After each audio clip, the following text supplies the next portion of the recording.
Muy buenas amigos, hoy tenemos pues otra entrevista, pero en este caso, gracias a estar en la ciudad de Valencia, tenemos a un invitado especial. En este caso, mira, se cae mi micro, tenemos a David Huete, que dime cuál es tu cargo ahora mismo en Thunder. Bueno, pues oye, gracias Alejandro por invitarme. Siempre es un gusto venir a Valencia, así que nada. Bueno, pues estoy lo que comúnmente podrían decir director comercial, ¿vale? Aunque a mí me gusta más llamarlo director de desarrollo de negocio, relacionado pues, bueno, con todo lo que tenga que ver con desarrollar negocios en torno a la movilidad eléctrica para Thunder. Muy bien, perfecto. Y llevas ya años en Thunder, ¿no? Desde septiembre del 21. Vale. Sí, ya vamos para el camino de 3 añitos. Camino de 3 añitos. Oye, perfecto, pues mira, los motivos de estos podcasts, entrevistas y demás que estoy haciendo, hace un par de días lo hice con Carlos Adey de Huawei, que tú también lo conoces. Estuvimos hablando de todo menos de su producto. O sea, la idea es un poco, pues, abrir un poco el melón de la movilidad, de las necesidades, de cómo está, pues hablamos, por ejemplo, en su caso mucho de los cargadores, de la tecnología de que llegas a un cargador que tú te dicen que es de 200 kilovatios y tu coche carga 80, porque son todo ese tipo de cosas y demás. Entonces, la verdad es que abrimos bastantes melones y quería retomar un poco, continuando un poco con eso, que ya hablé con Carlos, y es, para ti, ¿cuál es ahora mismo la principal traba de la movilidad eléctrica en España? ¿Son las ayudas? ¿Es la infraestructura, como mucha gente intenta decir? ¿Qué crees tú que es uno de los factores clave para que todavía no haya esa eclosión suficientemente rápida del coche eléctrico? Bueno, pues es buena pregunta y es un debate importante. O sea, yo creo que depende del actor del mercado al que preguntes, pues seguramente va a hablar de que la culpa es del otro y no es tanto del negocio al que se dedica. Pero yo lo que sí veo es que yo llevo muchos años usando vehículo eléctrico, llevo muchos años haciendo muchos kilómetros en vehículo eléctrico. ¿Cuántos años llevas con un coche eléctrico? Bueno, pues prácticamente desde que empezamos en el año 2017 en este sector. Ya sabes que vengo de muchos años. Sí. Primero moviéndome en entorno más urbano con el típico Zoe y con este tipo de vehículos. Sí. Los primeros viajes también los hice con un Zoe. También recuerdo un viaje con un Jaguar, que no tenía nada que ver. Un E-Pace. Un E-Pace, efectivamente. Y además tú no vives en Madrid, en Barcelona, o sea, tú vives en una ciudad relativamente pequeña y no densamente poblada a nivel de cargadores. Eso es. Pero ya llevo 3 años con el ID.4. Entonces, para mí, la tecnología del ID.4 tiene una autonomía suficiente para poder viajar. Son 3 horas de viaje o 350 kilómetros que puedes hacer a una velocidad normal de la vía, 120 kilómetros por hora. Sí. Y yo, de verdad, en los 3 últimos años no he tenido ni un solo problema para poder viajar por toda España. Eso lo que quiere decir es que infraestructura hay, existe. Lo que siempre digo es que un usuario de Tesla generalmente no se queja de la falta de infraestructura. Tesla tan solo tiene en España 50 a 55 estaciones repartidas por toda España, bien repartidas, con puntos de carga suficientes, con potencia suficiente, y eso hace que un usuario de Tesla pues no tenga miedo a viajar, ni siquiera a comprarse un Tesla. Por lo tanto, yo creo que no es tanto el problema de la falta de infraestructura. Sí que creo que hay un problema en España de acceso al vehículo por el precio. Creo que todavía es un precio elevado con respecto al típico coche que estábamos acostumbrados a comprar en España, que eran de una gama media-baja. ¿Vale? Yo creo que acceder a un coche de más de 30.000 euros en España no era lo más habitual, ¿vale? Y por eso el precio pues sigue está siendo una barrera de entrada en los mercados del sur de Europa. Y también creo que es un tema de credibilidad. O sea, hace falta que haya más coches eléctricos en el mercado para que la gente se fije en el vecino, en el cuñado que te dice que yo tengo, que yo puedo, que yo viajo, y lo vea en sus carnes o en las carnes de su vecino. Y yo creo que las curvas al final del mercado, y lo han ido demostrando casi todos los mercados en los que el coche eléctrico ha ido evolucionando, a partir del, digamos, 5, 6, 7% de ventas, o sea, cuando ya ves que uno de cada 20 coches que se van vendiendo en el mercado son eléctricos, la gente empieza a decir, oye, igual esto tiene sentido. Y empieza a tener más credibilidad la gente sobre esa tecnología. ¿No crees que la gente que más se queja de falta de infraestructuras para justificar la no compra de un vehículo eléctrico es precisamente la gente que nunca ha probado un vehículo eléctrico o a viajar con un eléctrico o algo así?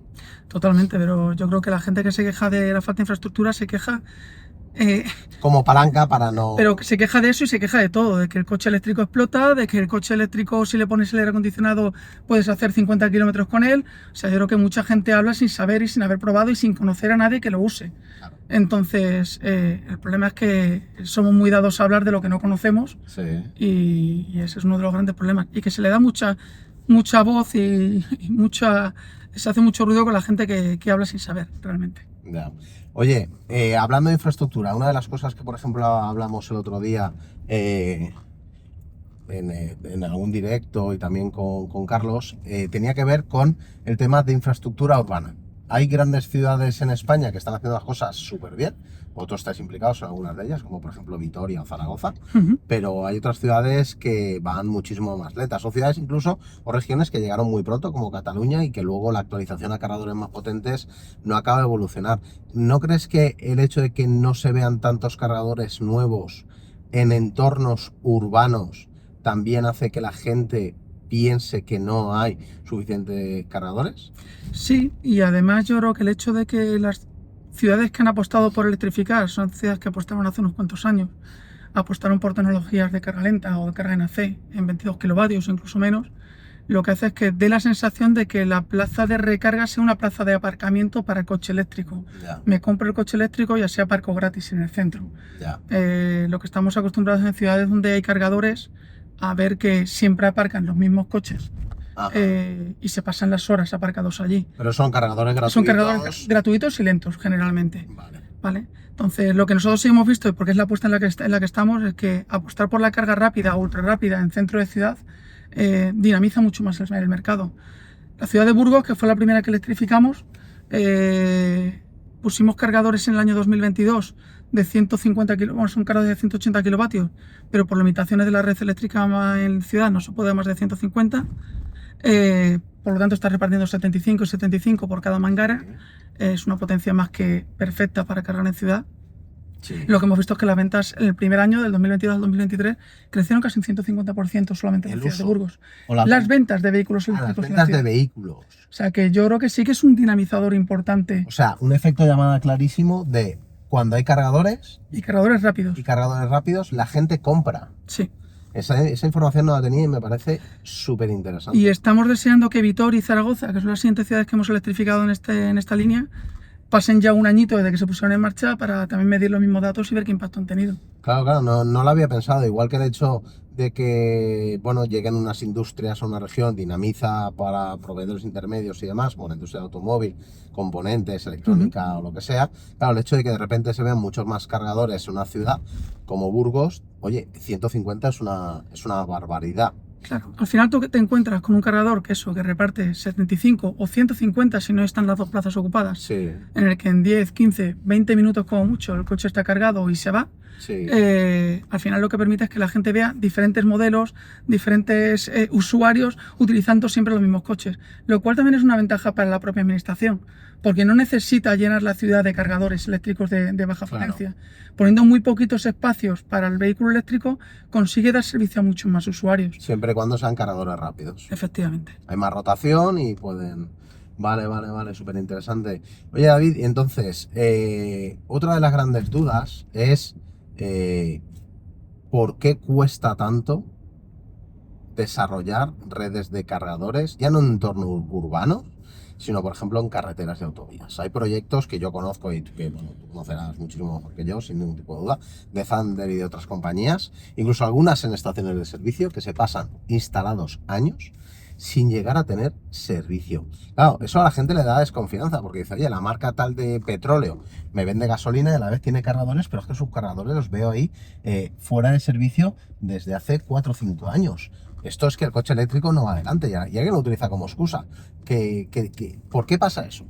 Bueno, pues no puedo hablar de la estrategia que siguen otras marcas, porque no sé si detrás de la marca, las compañías del oil and gas o tal, sí, hay otros intereses, sí, que no lo sé, o sea que no puedo hablar de ello. Sí.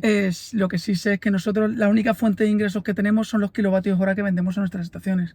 Por tanto, tener una estación construida, no operativa, implica estar pidiendo garantías sobre los equipos, implica haber invertido en un activo que a lo mejor tiene 6 meses o un año parado sin rentabilizar y estás pagando un alquiler por un espacio en el que estás ocupando. Por lo tanto, económica y financieramente es un drama para nosotros tener una estación no operativa. Bueno, pues siempre se habla de lo mismo, de cuáles son los motivos. Los motivos principalmente son el lobby eléctrico en España tiene una fuerza importante. No estoy hablando que vaya en contra, pero sí que tiene sus tiempos. Son ministerios, ¿vale? A la hora de tramitar cualquier tipo de expediente con ellos y es complicado realmente. O sea, desde que tú adquieres un emplazamiento hasta que sabes si en ese emplazamiento puedes tener potencia para construir tu proyecto, pues te pueden pasar fácilmente 2 o 3 meses hasta que la compañía distribuidora de turno quiera decirte si hay una potencia. Después de eso tú tienes que desarrollar un proyecto técnico, una ingeniería, que eso es un trabajo interno que depende de nosotros y que suele ser más o menos ágil, en menos de un mes solemos tenerlo. Pero una vez que tienes el proyecto técnico, pues lo lanzas a las diferentes administraciones públicas, ayuntamiento, comunidad autónoma, carreteras, medio ambiente, o sea, en función de quién vaya estando afectado. En carreteras muchas veces estás afectado también por una vía del tren cercana, también puedes estar afectado por una vía pecuaria, es decir, por una cañada real o cañada, o puedes estar afectado pues, por cercanía a ríos o tal. Cada vez que estás afectado por proximidad a alguno de estas entidades, tienes que presentarle el proyecto ante ese organismo y esperar que te respondan. Y digamos que casi los más ágiles suelen ser los ayuntamientos, que una licencia de obra te la pueden estar concediendo en menos de 6 meses, pero todos los demás no te contestan en menos de 8 o 9 meses de tiempo. Y lógicamente el ayuntamiento no puede conceder la licencia hasta que todos los demás organismos han manifestado su conformidad. Por lo tanto, acumulas una serie de esperas simplemente para saber si tu proyecto se puede construir, que ralentiza muchísimo el proyecto. Luego ejecutas, son proyectos que a nivel de ejecución no son lentos. En 2 o 3 meses puede estar terminada una obra de este tipo, pero luego empieza vamos a decirlo, otro drama, tramitando pues todos estos expedientes para poder poner en marcha la estación, ¿vale? Y uno de ellos, y bastante complejo, suele ser la media tensión.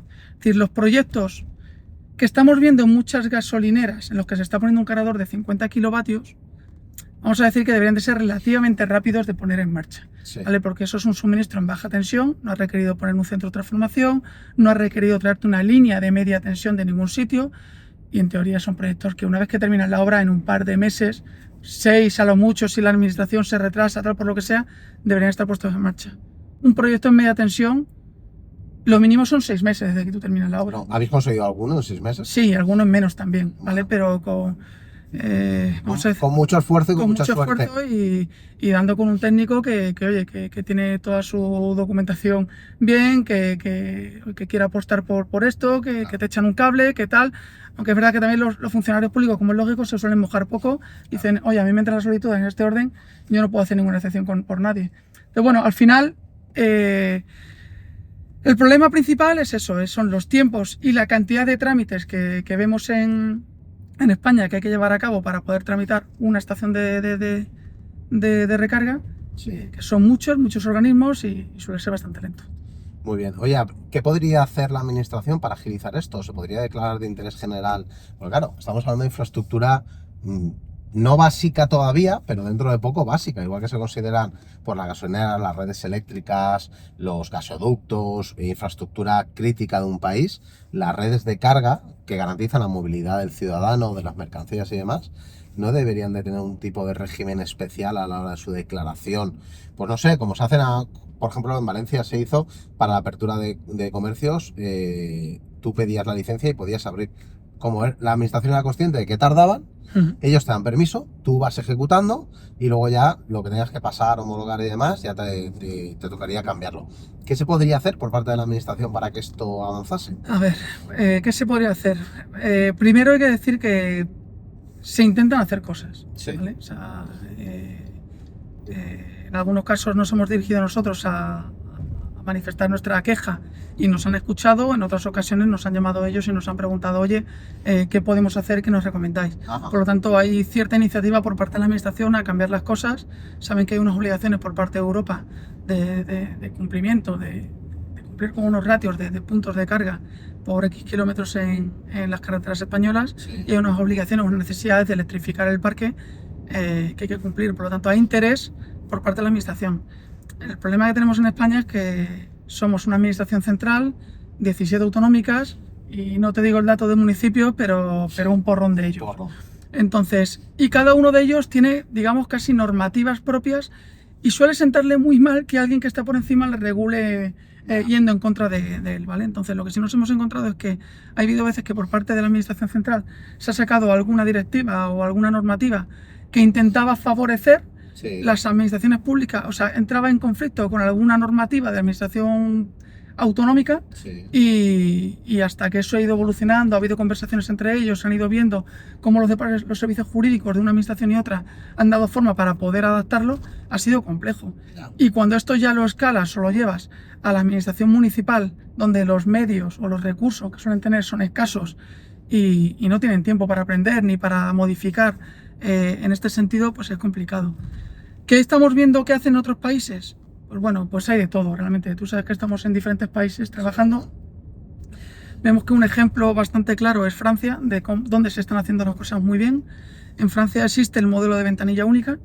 Tú tramitas tu expediente con el ayuntamiento, ¿vale? El ayuntamiento se encarga de tramitar el expediente con los diferentes organismos.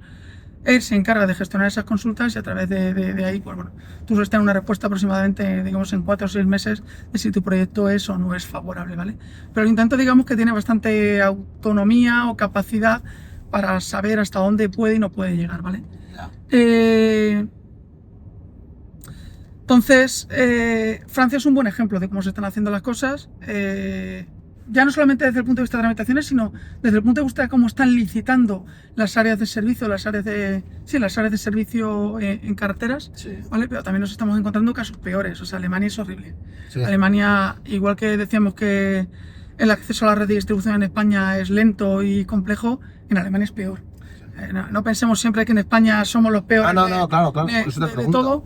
Porque bueno, te encuentras con situaciones de todo tipo. Portugal es relativamente similar a lo que ocurre en España, quizá un pelín más ágil, pero no mucho más. Entonces, bueno, al final el problema es que la administración pública, pues eso, son ministerios en todo su sentido y cualquier modificación requiere de mucho tiempo y mucho análisis por su parte.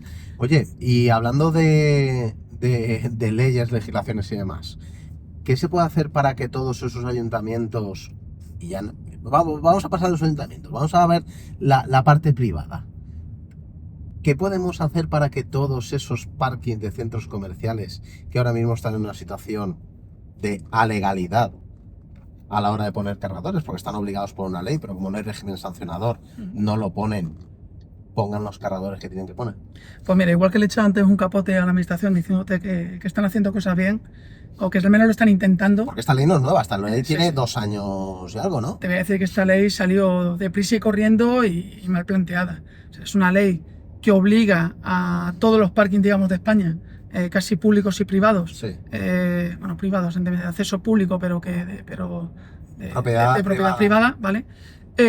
A electrificarse con un ratio de 1,40. Pero no dice cada 40 plazas un cargador. Sí, efectivamente. Pero no dice cómo tienes que electrificarla. Es decir, no te dice si tienes que ponerle un suco, un meneques, un cargador de 150 kilovatios o qué. Entonces, realmente se ha regulado para favorecer el volumen, pero no la calidad, ¿vale? De la infraestructura, que es algo de lo que yo me suelo quejar mucho. O sea, estamos acostumbrados a ver noticias, fulano o tal compañía pone en marcha 4.000 cargadores en lo que va de año. Dices, wow, increíble, ¿no? Dices, pero luego arrascas un poco en la aplicación y dices, joder, si son todos cargadores de 7 kilovatios, ¿para qué me sirve un poco esto, ¿vale? Entonces, creo que cuando salen normativas de ese tipo, tienen que salir un poquito más trabajadas, ¿no? Y ser específicas en lo que se busca con ese objetivo. Entonces, primero, yo lo que hubiera pedido de esa norma es que dijera a partir de qué volumen o de qué condiciones tienen que ser cargadores de 7, de 22, de 50 o de 150 kilovatios. Cosa que, ojo, sí salió para el sector de las gasolineras, en las cuales que se decía, creo recordar, que por menos de 5, a partir de 5 millones de litros, al menos un cargador de 50 kilovatios, a partir de 10 millones de litros, un cargador de 150 kilovatios. Sí, ¿y se está cumpliendo? Están intentando cumplirlo muchas de ellas, no siempre es fácil porque muchas veces entran en conflicto con normativas de carreteras, es decir, a lo mejor no puedes hacer una obra porque estás a menos de X metros de la línea de edificabilidad, de la línea que te permite construir las nuevas normativas de carreteras y es complicado, ¿vale? Pero se está intentando cumplir, pero se está intentando cumplir con el mínimo, ¿vale? Y se está intentando poner un cargador de 50 kilovatios, pero muchas veces no hay capacidad en la red eléctrica para que ese cargador sea de 50 kilovatios. Lo cual es otro limitante que el gasolinero no puede asumir o no sabe cómo asumir, ¿vale? Pero es cierto que cuando se redactó esa normativa no se tuvo en cuenta, oye, ¿y las gasolineras que están pensadas para camiones? Claro. Les estoy obligando a poner un cargador de 150 kilovatios, que estará muy bien para cuando venga la electrificación del camión, pero muchas veces una estación de servicio de ese volumen, ¿vale? No implica que es una estación de servicio que venda muchos litros al vehículo ligero eléctrico.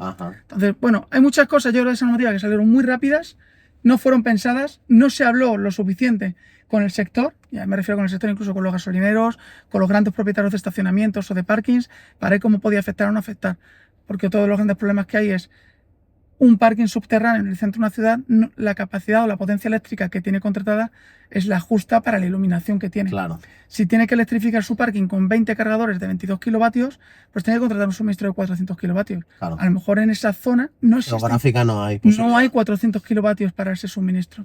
Entonces, hay una serie de problemáticas que están impidiendo que eso se desarrolle. Y yo creo que por eso creo que la administración no está siendo lo suficientemente exhaustiva a la hora de sancionar a estos parques. Muy bien. Oye, hemos llegado a un punto intermedio del paseo de hoy, que es un cargador vuestro. Sí. Cargador de Sedaví.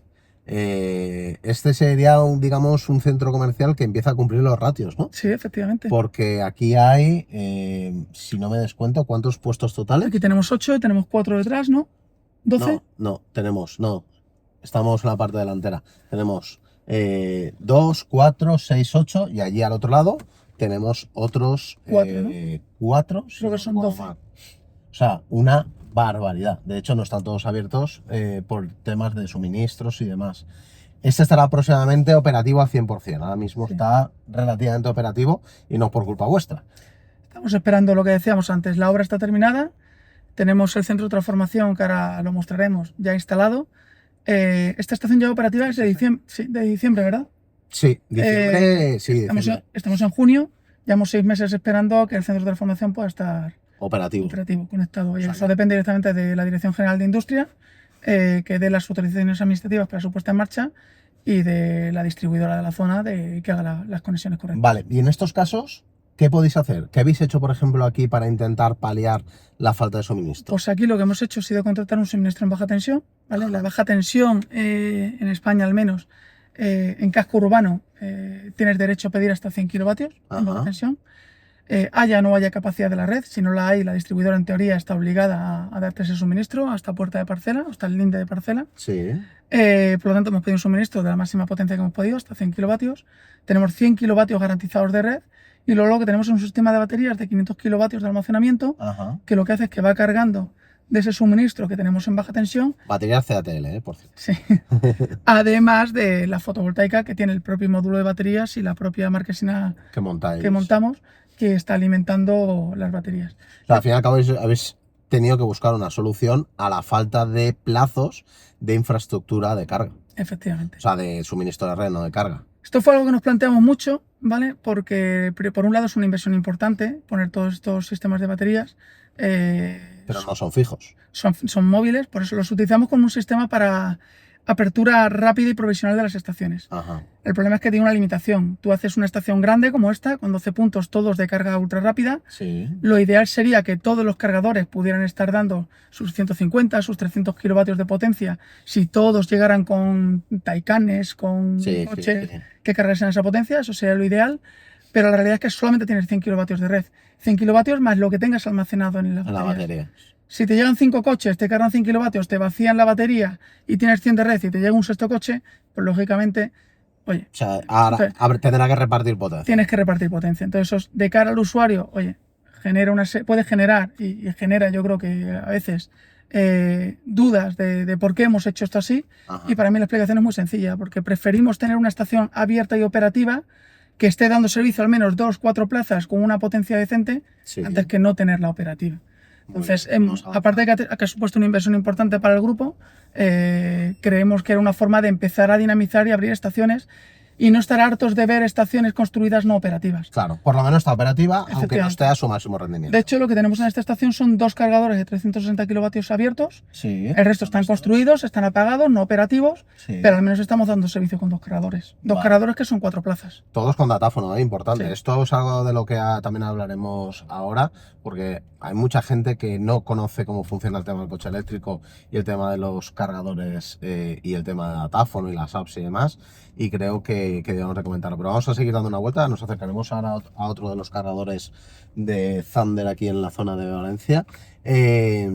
Te quería preguntar, ¿cuántas estaciones de estas tenéis así? O sea, con modularidad para poder ser capaces de arrancar antes de tiempo. ¿Cuántos tenéis ahora mismo en España? Pues mira, no te sé decir el dato exacto, pero habrá en torno a unas 20 estaciones con sistemas modulares ahora mismo. Algunas de ellas ya próximamente... Piensa que este sistema lo empezamos a instalar a finales del año pasado. Sí. Y hay algunas que están muy próximas, o sea, seguramente este mes o el mes que viene empiezan a tener su suministro definitivo en media tensión. Sí. Por lo tanto, levantaremos el sistema de baterías y lo llevaremos a otra estación que estará terminándose. Ajá. Y la idea es ir moviendo esos módulos por diferentes estaciones.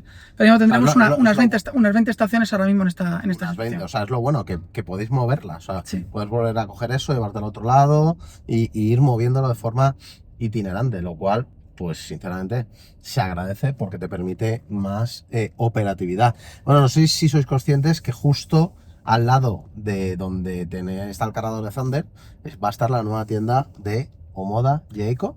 Está la provisional aquí y justo enfrente está sí,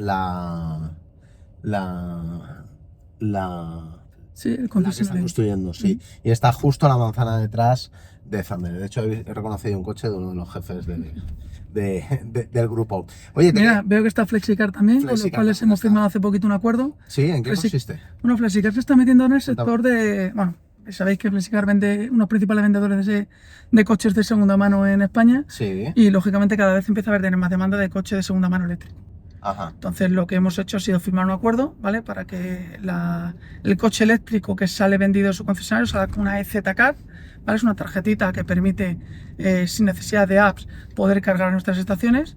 Y bueno, básicamente es eso, es que lo que hemos intentado buscar con este tipo de acuerdos, ¿vale? Que lo estamos replicando con otros fabricantes y tal, es que el comprador del coche eléctrico, cuando se pasa de combustión a eléctrico, no tenga ese miedo a decir dónde puedo cargar. Claro. Sea conocedor ya de una red, en el proceso de venta del vehículo le informen de qué es Thunder, qué tiene, cuáles son sus estaciones de carga, vea que lo que la gente habla de Tesla no solamente es Tesla, sino que hay otros operadores como Thunder que también tenemos red suficiente y repartida por toda España para poder cargar y se sientan cómodos con una tarjeta con la cual pueden acceder a toda la red de Thunder para poder ir cargando. En España y fuera de España. España, Francia, Portugal, ya operativos y esperamos próximamente. ¿Sirve para interoperabilidad? No.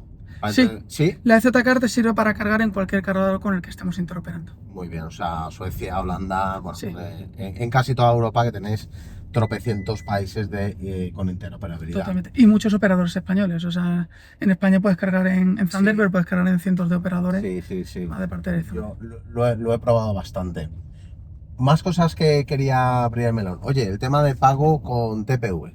Ya tenéis casi todos, por no decir todos, no sé si todos, los cargadores con TPV. Mucha gente, sobre todo los típicos que se quejan, que son los que no tienen coche eléctrico y demás, dicen, es que hay que instalarse muchas apps, amigo, te las instalas una vez, pero bueno, da igual. Si la gente dice, pues yo me quiero comprar el coche y mañana puedo ir a cargar y no tener que descargar una app. Existe una normativa, si no recuerdo mal, que te obliga a poner datáfonos. ¿Es correcto? Correcto. O sea, una de las cosas que en Thunder hemos intentado siempre es simplificar el proceso de transformación del usuario de combustión al usuario eléctrico. Y es que no tenga la sensación de que está cambiando de Windows a Mac, ¿vale? Sino que diga, oye, me he cambiado de un coche a otro y lo único que cambia es el combustible que le he hecho, pero igual que cambia de gasolina a diésel, cambia de diésel a eléctrico, ¿vale? Que el impacto para el usuario sea el menor posible. Por eso en 2021 empezamos a hacer los primeros desarrollos, ¿vale? Cuando no había ninguna obligación normativa para que fuera necesario poner el datáfono en los cargadores. Pero estaban nuestros equipos de desarrollo de software pues trabajando en ello. Y en 2022 fue cuando empezamos a hacer todo el cambio e implantar todos los datáfonos en todas las estaciones. Yo creo que desde finales del 22 y quizá algún cargador pudo quedar en 23, pero seguro casi seguro de finales de 22 tenemos datáfonos en todas las estaciones. Pero es un poco por lo que tú dices, y al final la EZ-Car que decía antes, igual que el Plug and Charge, ¿vale? Sí. Que fuimos yo creo que el primer operador en España que lo tuvo implantado, sí. Son procesos para que el usuario le dé poca pereza el ser usuario de vehículo eléctrico. Diga, oye, llego aquí, enchufo y carga, llego aquí, pago con mi tarjeta de crédito habitual, o llego aquí, saco la Z-Car y cargo. En este o en cualquier cargador del mercado, ¿vale? O sea, al final es un poco lo que buscábamos y en eso estábamos. Por eso apostamos por este desarrollo antes de que fuera obligatorio por normativa. Bueno, pues continuamos dando una vuelta por distintos cargadores, por el entorno de Valencia. Vamos en un Marbella. Yo digo, por si no escucháis mucho ruido, si no escucháis bien, doble cristal en las ventanillas, parece que no. Y la comodidad de suspensión se nota una barbaridad. A ver, hemos hablado de los cargadores, de la vía pública, del tema de ayuntamientos y parkings en centros comerciales y disuasorios. Y en ese caso, ¿qué se puede hacer? O sea, ¿se puede cambiar de nuevo la norma para obligar? Pero claro, yo cuando he informado a centros comerciales de esto, les suena a chino. ¿Qué se puede hacer para que esto se agilice? O sea, por ejemplo, los parkings en los centros comerciales de un Carrefour, por decir un nombre, me da igual, Carrefour, al campo me da lo mismo. ¿Qué hace falta para que hagan ese salto de poner cargadores? Porque ahora lo habitual, por lo menos en mi zona, por donde yo vivo, es encontrarte 2 cargadores de baja tensión que por la general ni funcionan. Y son gratuitos, cuando en realidad muchos no nos importaría pagar por cargadores que fueran un poquito más rápidos. Que esta es otra de las peleas que yo últimamente tengo y te quería preguntar, ¿tú cómo ves la carga ocasional, o sea, no en viaje, en AC o en DC? Vamos primero en la parte de cómo se podría solventar que se cumpla la normativa a nivel de cargadores en parkings de acceso público pero terreno privado. Y luego vemos lo otro. A ver, hay mucho que hablar de ahí. Primero, creo que la normativa no tendría que ir tanto al volumen, es decir, no tendría que ser tanto, tienes tantas plazas de aparcamiento, estás obligado a poner tantas plazas de recarga, sino que estará más adaptada al tiempo de uso que el cliente o que el usuario pase en ese parque. Vale. Es decir, en un centro comercial donde tu tiempo medio de estancia puede estar en 2-3 horas, sí. Tiene sentido poner algo que tenga una carga adaptada a ese tiempo, es decir, algo en 22 kilovatios o incluso te diría algo en DC, pero efectivamente de baja potencia. Vale. Porque no olvidemos que la AC, el 22 kilovatios en AC es un falso 22. O sea, los coches del mercado cargan a 11 y mayoritariamente a 7. Solo cargan en 22 los Zoe antiguos, pero ojo, los Zeekr, los Smart que utilizan la plataforma de Zeekr, el Smart One, el Smart 3 y algún modelo más chino, pero pocos, porque el Smart lleva la plataforma china, cargan a 22, lo cual es una maravilla en cargadores gratuitos o no gratuitos de 22. Pero sí, lo habitual de un Tesla o del resto de fabricantes es que en AC el cargador de 22 se queda en 11. En 11, efectivamente. 11 y mayoritariamente en 7, porque si no, tú seguramente lo sabes mejor, pero Kia, Hyundai, estas plataformas creo que cargan a 7. Yo los he visto cargar a 11 ya. Vale. Era más un tema de software y cargan a 11 en AC. Los modelos muy baratos como de Renault y demás que van a salir sí que cargan en alterna a 7. Los modelos más low cost. Pues un coche cargando a 7 y más con los consumos que tienen los coches que hay ahora, necesita 3 horas para recuperar 100 kilómetros. Claro. Cargando a 11 necesitas 2 horas para recuperar 100 kilómetros. Claro.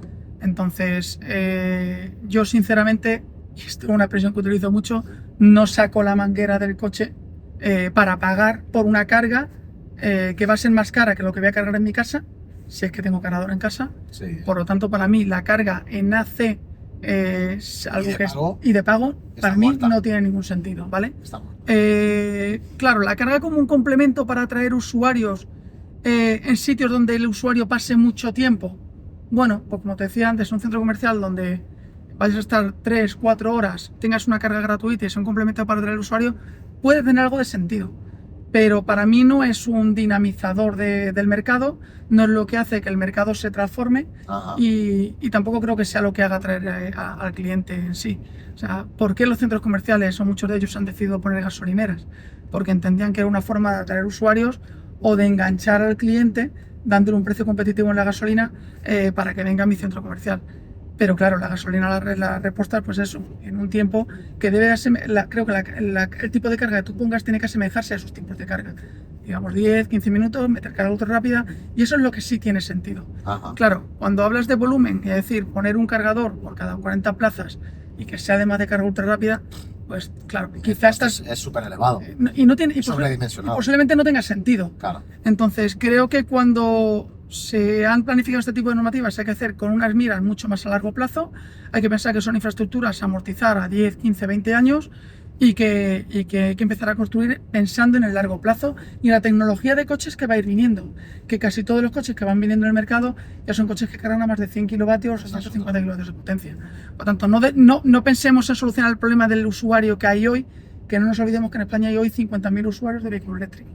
Pero aspiramos a tener 5 millones. Claro. Dentro de relativamente poco. Por lo tanto, diseñemos una red pensando en ellos, ¿vale? O sea, que habría que hacer un régimen sancionador nuevo y además modificar la ley. O sea, modificar la ley para hacerla más razonable al panorama actual. Efectivamente. Vale. Oye, he tenido bastante debate últimamente sobre un titular que varios compañeros me dijeron. Yo llevo la cabecera de Car News China en España. Y un día, hace un par de semanas, hablando de debate con los compañeros en China, decían: los cargadores de Tesla en China están muertos. Y tiene que ver con el voltaje. Muertos se referían a obsoletos. Y tiene que ver exactamente con el voltaje. ¿Cómo ves el futuro? Plataformas de 800 para todo, carga ultra rápida. Creo que sí, o sea, creo que la tecnología, o sea, al final, no sé en cuánto tiempo, pero deberíamos ir a un mercado en el que casi todos los coches vayan a 800 voltios, porque es lo que te permite tener curvas de carga más sostenidas, a potencias más altas, sin necesidad de subir tanto tus amperajes. Sí. Al final, siempre saco siempre tengo que sacar la ley de Ohm en algún sitio, sí. Pero al final sabemos que por la ley de Ohm, a mayor tensión, menor corriente implica un cable más fino, sí. Y por lo tanto menos calor disipado, vamos a decir, menos riesgo de calentamiento y por lo tanto más sostenida en la curva de carga del coche. Lo que quiero decir con esto es que serán más eficientes los sistemas a tensiones más altas, ¿vale? Y por lo tanto cargarán más rápido y tendrá más sentido el mercado. Tendrá menos pérdidas. Efectivamente. Pero lo cierto es que es más caro. Es más caro, ¿vale? Pero prácticamente a nivel de cargadores, nosotros todo lo que estamos montando va con esas tensiones, ¿vale? Sí. Admiten esas tensiones. Creo que casi todos los fabricantes del mercado ya están trabajando, fabricando, me refiero de cargadores, están fabricando con cargadores que pueden trabajar en esa curva de tensión, ¿vale? Sí. Luego depende también del fabricante de la manguera, ver sí. Qué corriente soporta y no soporta y durante cuánto tiempo, ¿vale? Pero creo que casi todo el mercado de los cargadores va en ese sentido. Lo que no sé es si dentro de unos años, oye, se mantendrán algunas plataformas de coches, oye, coche urbano, solamente para uso urbano, en el que solamente me interesa cargar a 50 kilovatios y mantendrá 400. Bueno, pues puede haber ciertos segmentos de coches que se mantengan esas plataformas. Baterías de sodio que no acepten voltajes tan altos, que sean para entornos urbanos. Creo que será residual. Será residual. O sea, que sí que ves un cambio a esa plataforma de 800 sí. y que el mercado va ahí, que los cargadores tienen que ir ahí y que al final todos, fabricantes de coches, fabricantes de mangueras, fabricantes de cargadores y proveedores de red, llegan ahí. Oye, y la pregunta del millón, si vamos a ir todos a 800 y por lo tanto vamos a ver cargas, porque eso ya nos permite un 5C, estamos hablando de 400, esta se recalenta, 400 y pico kilovatios, 450, 460, 470, hasta 500 kilovatios de potencia fácilmente. La pregunta del millón que siempre hacen los cuñados: ¿y la red eléctrica española está preparada para soportar tanto? Pues mira, tendemos a asustarnos mucho sí. por el impacto que puede tener el vehículo eléctrico. Sí. No voy a decir que el vehículo eléctrico es residual en el futuro del consumo eléctrico nacional, porque no lo es, va a ser muy significativo. Sí. Pero no es la única fuente, no es la única transformación que del mercado que se está electrificando. Ajá. O sea, vamos cada vez a más bomba de calor en las viviendas y menos gas. Vamos a sistemas cada vez más eléctricos en todos los... vamos a decir, todo lo que tenía que ver antes con un sistema de combustión, ya sea de gas o de cualquier tipo de combustión en general, está yendo a un modelo de electrificación. Ajá. Y tiene todo el sentido del mundo. O sea, si España tiene algo que le diferencia del resto de Europa, es capacidad de generar su propia energía. Esto que nos está iluminando claro. ahora, ¿no? Entonces, que hayamos sufrido los últimos años en Europa por el precio de la luz como lo hemos sufrido, sí, y que eso haya impactado económicamente en la inflación que tenemos ahora, entre otras cosas, sí, viene determinado de la dependencia energética que tenemos de otros países donde no tenemos ningún tipo de control. Correcto. En impacto, como puede ser Argelia, como puede ser Rusia, como puede ser los países árabes, sí, ¿vale? Argelia entre ellos. Sí. Digo Argelia porque el gas en el caso nuestro lo compramos de allí. Correcto. Entonces, cuanta menos dependencia tengamos del gas de estos países o del combustible de estos países, mejor. Claro, mejor. Y luego ya hablo de otra cosa, es los principales costes que puede tener la industrialización de un país o de una compañía, sí, de una industria, son su mano de obra y el coste energético. Si España es capaz de ser generadora de energía renovable y ser la principal generadora de energía renovable, que es la más barata, y además tener, una mano de obra que no somos precisamente la más cara de Europa, sí, ¿no deberíamos de ser también un foco de atracción de industria en España versus el resto de países europeos? Es decir, no tenemos la posibilidad de reindustrializar España y además una industria verde que sea, el motor de la economía europea en España y que no sea el turismo, o sea, que el sol no sea la única fuente de ingresos para el turismo, sino también para la industria española. Sí. Entonces yo creo que no descubro nada, esto está en el discurso de cualquier político con el que puedas hablar, pero no me basta que esté solamente en el discurso, sino que hay que apostar y hacerlo saber a la gente y no tener esas conversaciones de cuñados de la infraestructura eléctrica del país no está preparada. La infraestructura eléctrica del país está preparada para lo que viene en los próximos años, hay que seguirla preparando pensando en el muy largo plazo, sí, ¿vale? Pero de aquí a 2030, de aquí a 2035 estamos sobradamente preparadas. Es más, le doy una vuelta por otro lado. No recuerdo el dato exacto, pero España fue el país que más rápido y más kilómetros de fibra óptica desplegó. No recuerdo los años, de verdad. Si me lo hubiera repasado, igual tendría el dato exacto, pero digamos que entre el año 2000 y 2010 no hubo ni un solo país de España, ningún solo país de Europa europeo, sí, que desarrollara más kilómetros de fibra óptica. Ajá. ¿Vale? Eso implicó abrir zanjas por todas las ciudades, tirar líneas de fibra óptica por toda España, tal. Tirar líneas eléctricas tiene su complejidad, requiere de una planificación energética que es muy compleja, es más compleja que tirar una red de fibra óptica. Ajá. Pero en una planificación lo suficientemente larga, 8, 10, 12 años, somos capaces de absorberla. Es decir, está claro, hoy no estamos preparados para la infraestructura, para el consumo eléctrico que necesitaremos en 2050. Ajá. Pero es que de aquí a 2050 nos quedan 26 años. Claro. En 26 años, fíjate cómo estaba España hace 26. Claro. Entonces, me parece que es un reto capaz de desarrollarse, pero no me parece imposible. Vale. Oye, de hecho, hay una estadística que dice que solo con cubrir una parte pequeña de la provincia de Cuenca, proporcional al territorio, de placas fotovoltaicas, podríamos alimentar no solo España, sino toda Europa. Sí. Bueno, digo Cuenca, digo Extremadura, digo zonas como Teruel, que es la provincia menos poblada de Europa, es el territorio menos poblado de toda Europa, donde podríamos poner placas fotovoltaicas para suministrar a toda Europa de energía barata. Correcto.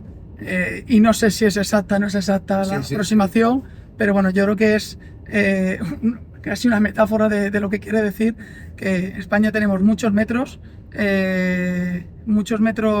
poco utilizados, infrautilizados. Sí. Las Castillas, nada más que recorrer por Castilla para ver que tenemos mucho terreno secano poco utilizado donde podemos aprovecharlo para producir nuestra propia energía. Correcto. No significa quitar cultivo. De hecho, yo creo que hay que compatibilizar. Sí. ¿Vale? Hay muchas hectáreas que son de pastoreo y está demostrado que el pastoreo combinado con fotovoltaica es maravilloso. No solamente es compatible, sino que es tremendamente beneficioso. Sí. Beneficia muchísimo al ganado porque las placas generan condensación, la condensación genera rocío, el rocío genera hierba fresca y correcto. Y al final tienes ahí una solución perfecta de compatibilidad.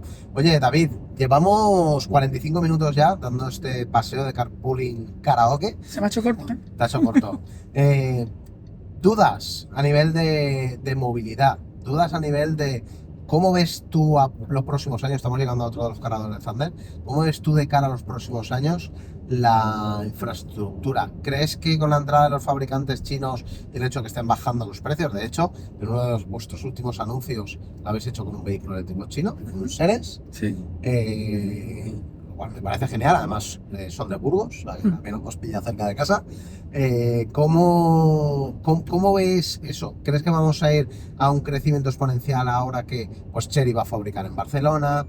Tenemos más fabricantes que se van a poner a fabricar también en Europa. Ayer se anunció una fábrica de baterías en España, lo más seguro por donde tú eres, geográficamente. ¿Cómo ves la eclosión del coche eléctrico en los próximos años? Creo que va a haber cierta guerra a nivel seguramente impositivo por parte de Europa respecto a los fabricantes chinos. Se va a intentar ralentizar su entrada, impuesta un poco por los fabricantes europeos, para proteger un poco el nicho, vamos a decir, de poder, pero no me lo entiendas mal, o sea, creo de estatus que tienen los fabricantes europeos de coche. Y eso puede que ralentice un poquito la entrada, ¿vale? La entrada a quizá los precios tan agresivos con los que ellos podrían entrar. Pero va a durar poco, que yo creo que rápidamente lo que harán será venir a abrir fábricas a Europa, que ni siquiera tendrán que construirlas, comprarán las fábricas abandonadas o que están abandonando muchos fabricantes europeos. Ajá. Ya ha pasado con la de Nissan en Barcelona y seguirá pasando. Entonces, al final se convertirán en fabricantes de fabricación pura europea, se saltarán los aranceles y acabarán entrando. Entonces, lo que creo es que el fabricante europeo no puede esperar a que el organismo o que los políticos europeos les salven el pastel, ¿vale? A base de imposiciones y prohibiciones al fabricante chino, sino que lo que tienen que hacer es ponerse las pilas. Han tardado mucho en ponérselas y es la hora de apretar y apostar por esta tecnología. Creo que eso va a ser bueno de cara al consumidor, porque lo que va a traer es más competencia, más competitividad. Lo que estamos viendo es que vienen productos de mucha calidad de Asia. ¿Qué te parece la calidad de lo que has probado? Bueno, pues los primeros modelos que vi, veía que mandaban las primeras muestras para... A ver qué tal. A ver qué tal, y cuando te sentabas en ella decías, joder, se nota que es chino. Pero es verdad que conforme te va... Este coche en el que vamos hoy es precioso y tiene unas calidades... Es un Marvel R, por si alguien no lo ha oído. Es un coche que, bueno, tiene otras características. Es un coche que tiene pues mucho confort, dobles cristales. Bueno, la verdad es que es un coche dentro del segmento bastante lujoso. Y la verdad es que yo lo mucho que pruebo, todo lo que veo es que va bastante bien el producto chino. Ya sabes que llevo muchos años trabajando con ellos, aunque que sepáis que solo me paga YouTube. Y no es España, es Irlanda. Así que... Pues David, muchas gracias. Nos hemos parado en el siguiente cargador de Thunder, que también está con datáfonos ya. Este cargador está en la A3, a altura Picassent, más o menos. Justo, vamos, estamos a unos 30 metros del asfalto de la circunvalación de Valencia, de la 7. O sea, que es perfecto para este tipo de viajes. Y es uno de los primeros cargadores que pusisteis aquí en la zona de Valencia. Así que quería acabar aquí esta entrevista. Muchas gracias por haber dedicado este tiempo.